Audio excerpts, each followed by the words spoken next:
The unsolved 2020 cases nobody can explain. In 2020, while the world was locking down, some mysteries were just beginning. We were all told to stay inside, keep our distance, and be afraid of a threat we couldn't see.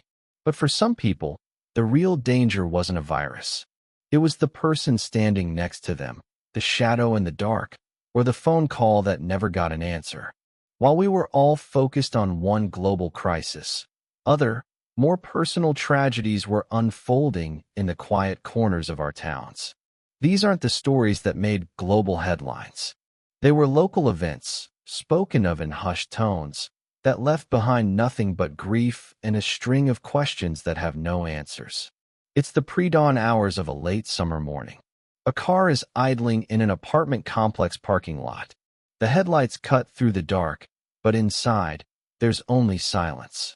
A resident, woken up by gunshots, looks through their window and makes a disturbing 911 call.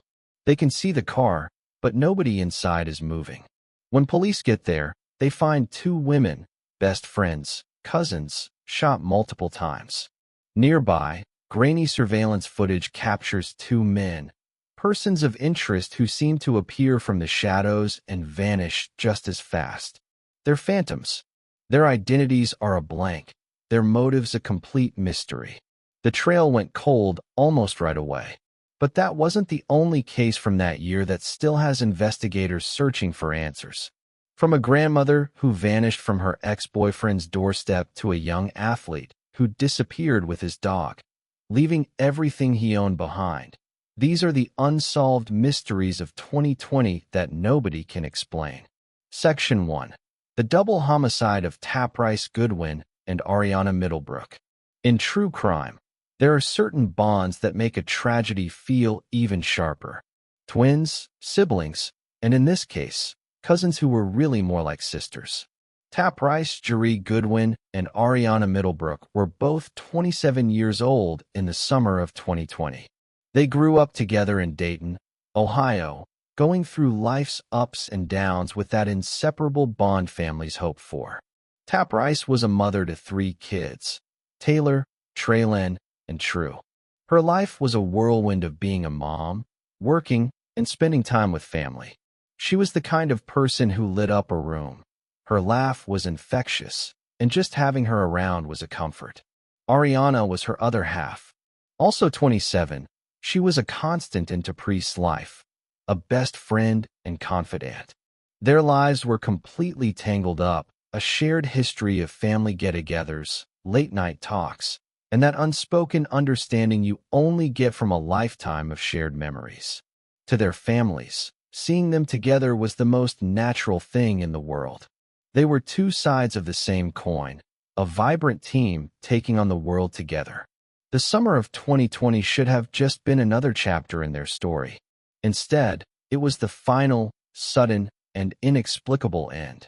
The night of August 21st, 2020, bled into the early morning of August 22nd, a Saturday. What exactly Taprice and Ariana were doing that night is still one of the most frustratingly vague parts of this whole story. Were they out with friends, meeting someone, or just enjoying each other's company, driving through the quiet streets of Riverside, a Dayton suburb? Whatever they were doing, their journey ended at the Riverside Commons apartment complex, a place neither of them lived. Around 2:48 a.m., the pre-dawn quiet was shattered by gunfire. Residents were jolted awake. One person reported hearing at least 6 shots, then the sound of tires screeching as cars sped away. Another resident looked out their window and saw a gray car sitting motionless in the parking lot. The headlights were on, the engine was running, but there was no sign of life. That resident made the crucial call to 911. Their voice filled with concern. "There's a shooting right outside my apartment," the caller said. "They're sitting here in the car. It's a gray vehicle, the lights are on. Everything. Nobody is moving in the car at all." When Riverside police arrived, they walked into a devastating scene. Inside the idling car were Taprice Goodwin and Ariana Middlebrook. Both had been shot multiple times. Taprice was pronounced dead right there. Paramedics fought to save Ariana, rushing her to a nearby hospital, but her injuries were too severe.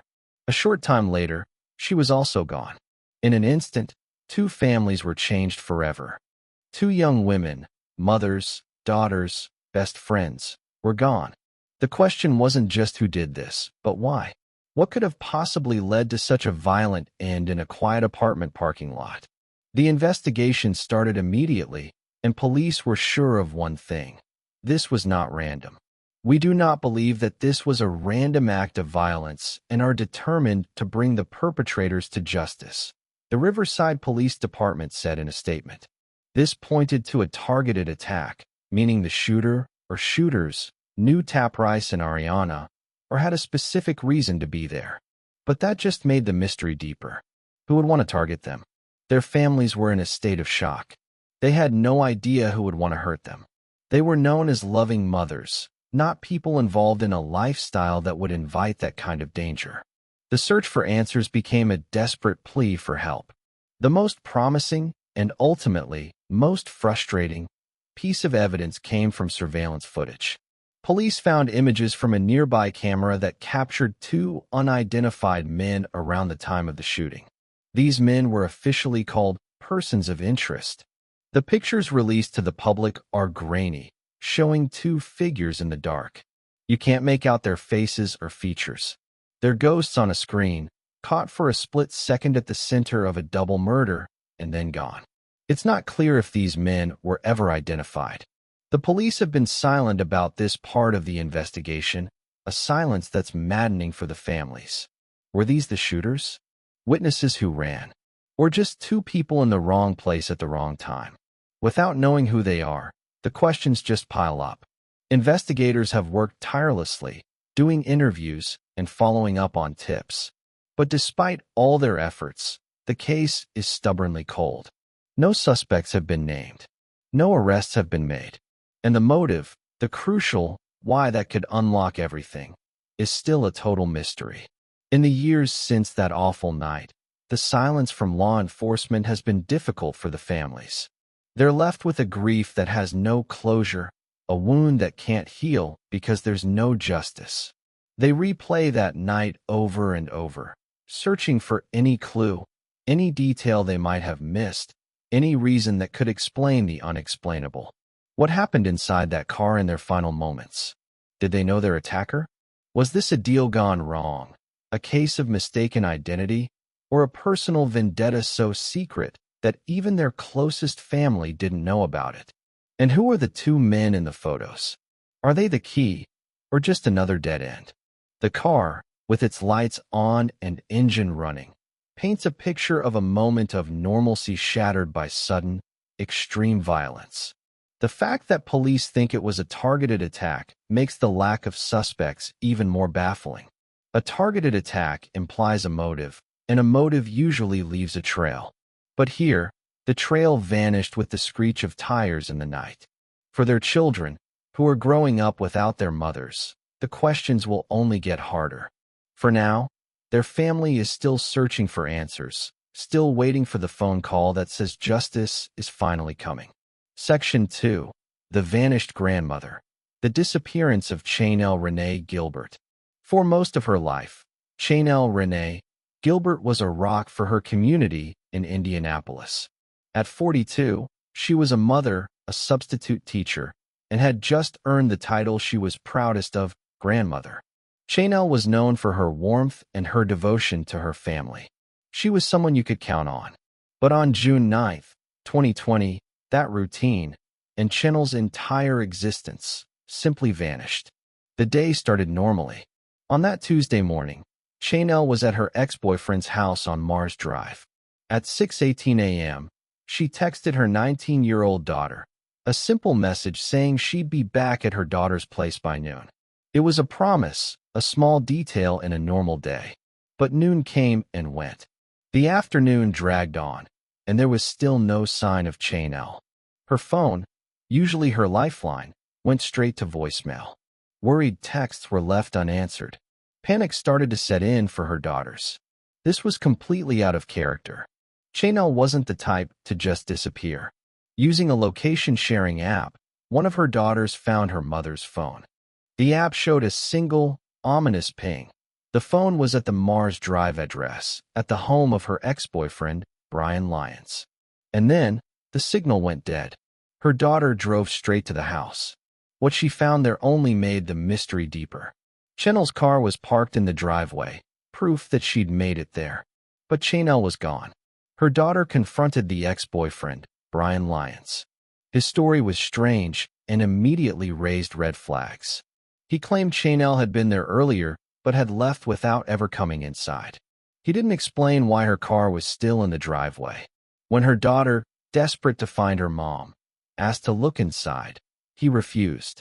Frantic, she called the police. But when officers arrived, they got the same pushback. Brian Lyons wouldn't let them search his home. This was a critical moment. A woman was missing. Her last known location was this house. Her car was outside, and the owner was refusing to cooperate. It's a scenario that screams for immediate action. But that's not what happened. For reasons that have never been fully explained, it allegedly took days for the police to get a search warrant. In a missing person case, especially one this suspicious, every second counts. Evidence can be moved, a scene can be cleaned, and a trail can go cold with terrifying speed. For Chanel's family, the delay was agonizing. It felt like the most crucial window of opportunity was closing right in front of them. When investigators finally did search the house days later, what they found, or didn't find, has never been shared with the public. The investigation seemed to hit a wall almost as soon as it started. The family's frustration only grew when they thought about Chanel's relationship with her ex. According to them, it had been abusive. This history, plus his bizarre behavior on the day she disappeared, made him the focus of their suspicion. They were convinced he was the only person who knew what happened. But in a surprising twist, investigators later announced that Brian Lyons was no longer a person of interest. To the family, this was unbelievable. How could the man who last saw her, whose home was her last known location, who refused to cooperate, and who had an alleged history of abuse, be cleared? It created a painful rift between the family and the investigators, leaving Chanel's daughters feeling like they were all alone in their fight for justice. As the days turned into weeks, volunteer search parties canvassed the west side of Indianapolis, handing out flyers with Chanel's smiling face, begging for information. Then, a small, cryptic clue surfaced. An item belonging to Chanel was found near West Morris and South Sigsbee Street, about a mile from where her car was parked. Authorities have never said what the item was. Did it mean she left on foot? Was it dropped in a struggle? Or was it planted to throw everyone off? Like everything else in this case, it was a question with no answer. In October, 4 months after she was last seen, the police reclassified her disappearance from a missing person case to a homicide investigation. They stated that with no contact and no proof of life, they had to assume she was gone. It was a devastating blow for her family. But it came with no arrests, no suspects, and no answers. How do you investigate a homicide with no body, no crime scene, and a person of interest who's been publicly cleared? What happened inside that house on Mars Drive? Why did the ex-boyfriend claim she left without coming inside? A story that her car in the driveway completely contradicted. And why was he, the man at the center of it all, cleared? For her family, the belief hasn't changed. He holds the key. Chanel Gilbert, a loving mother and doting grandmother, walked into a mystery one summer morning and has never been seen since. Section 3. The Vanished Athlete. The Disappearance of Chase Allen Lackey. Some mysteries don't start with a crime scene. They start with an unsettling silence. For 25-year-old Chase Allen Lackey, that silence began on a hot Texas summer day.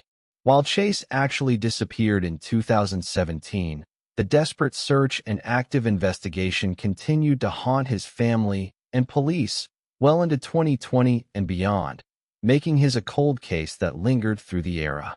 Chase was a young man full of life.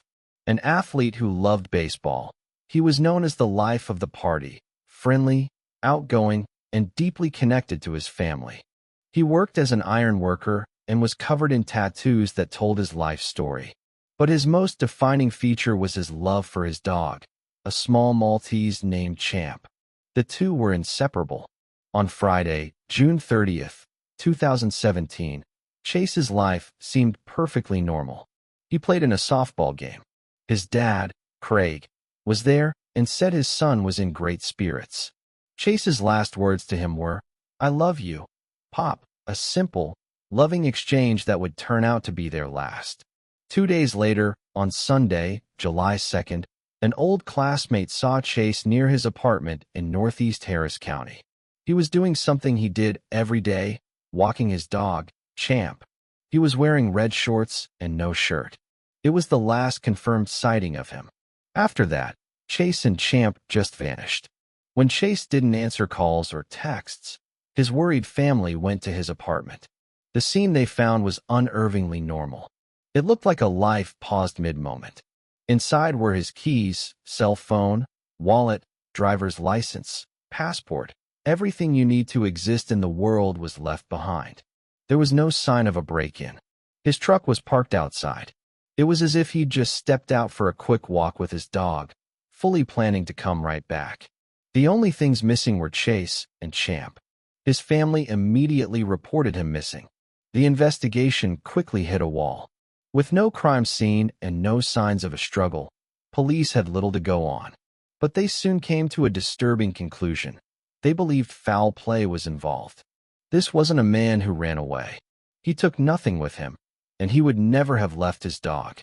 Authorities started looking into his life and came up with a troubling theory. They believed Chase may have been associated with people involved in illegal activities. This added a dark layer to the mystery. Did he trust the wrong people? His family has always said he was a good person, but they can't rule out that he fell in with a bad crowd. The years have passed, and tips have come in, but none have led to a breakthrough. No suspects have ever been named. The most popular theory revolves around the police's suspicion of foul play. Did a disagreement or a debt lead to him being silenced? And if so, why take his dog? The disappearance of Champ is one of the most heartbreaking and confusing parts of the case. It suggests Chase might have gone willingly with someone he knew and trusted. It's hard to imagine him being abducted without a struggle while holding his dog. Maybe whoever he was with took the dog, too, either to keep him quiet or to make sure Chase cooperated. His parents have had to face the painful probability that their son is no longer alive. But without a body, without knowing what happened, they are trapped in a limbo of grief. Closure is impossible when you can't even give your son a proper burial. He was a son, an athlete, and a devoted dog owner who stepped out for a walk one afternoon and was swallowed by a mystery. Who did Chase meet on his walk? Why did he leave everything behind? And the question that haunts his family every day, where is he? Until someone breaks the silence, Chase Lackey and his dog Champ will remain missing. Their face is a symbol of a family's unending search for an answer. The silent car in Ohio, the empty home in Indianapolis, the quiet walking path in Texas. These are the scenes of the unsolved tragedies that marked 2020. The cases of Taprice Goodwin, Ariana Middlebrook, Chanel Gilbert, and Chase Allen Lackey are all so different, but they're tied together by loss and questions that have no answers. For the families left behind, 2020 wasn't just about a pandemic. It was the year their world stopped.